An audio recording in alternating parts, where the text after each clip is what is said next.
آیت اللہ شمس الدین اپنی کتاب میں ایک شخص کو بارے میں بیان کرتے ہیں کہ اس نے اتنا اس کی اولاد نہیں ہوتی تھی، اس نے ہر جگہ چلا گیا، اس کو اولاد نہیں ہوتی، اس نے بہت توسل کیا تو اسے امام کی طرف سے پیغام آیا فلانے شہر فلانے شخص فلانی دکان والے کا چلے.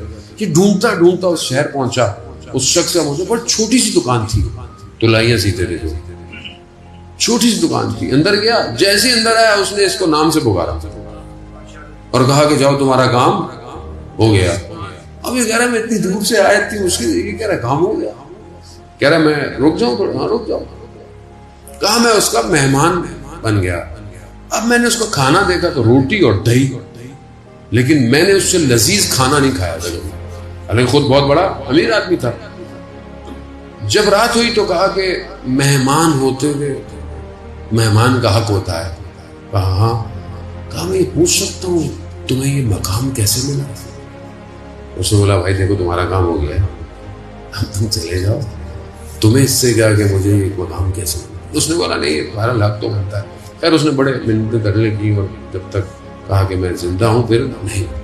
اس نے بولا کہ میری تو یہی دکان تھی، کیونکہ پرانا زمانہ تھا، حکومت قاصد حکومت تھی، شاہ کا دور تھا.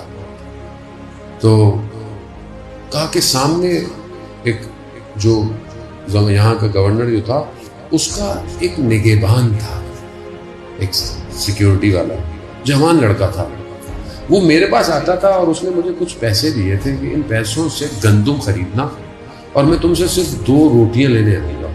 میں اس کی نوکری تو کرتا ہوں مگر میں اس کا کھانا نہیں کھا سکتا.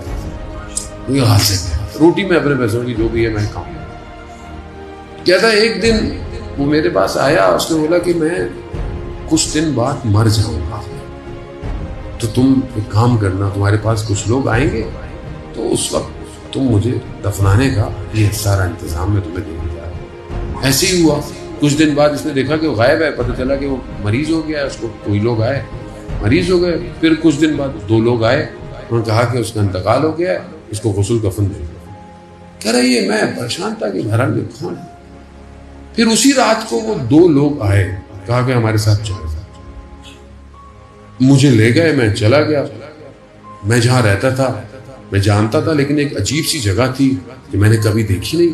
کچھ لوگ جمع ہیں اور ان میں ایک بہت نورانی شخصیت کھڑی ہوئی ہے اور سب ان کی باتیں سن رہے ہیں. باتیں کرتے کرتے انہوں نے کہا کہ اس جگہ کی وہ جو جوان کو نوکری دی ہوئی تھی وہ نوکری اس کو دے دے، اس کو دے. اب یہ سمجھا کہ پتہ نہیں وہی جو نوکری کرتا تھا، وہ ڈیوٹی کرتا تھا، وہ کہا نہیں میں ان کے یہاں نوکری نہیں کروں گا.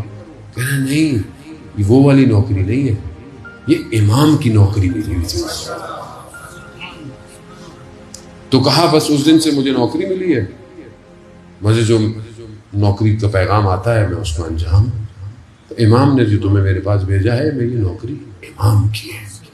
عزیزان محترم، امام یہ نہیں دیکھتے کہ چھوٹا ہے، بڑا ہے، فقیر ہے، امیر ہے.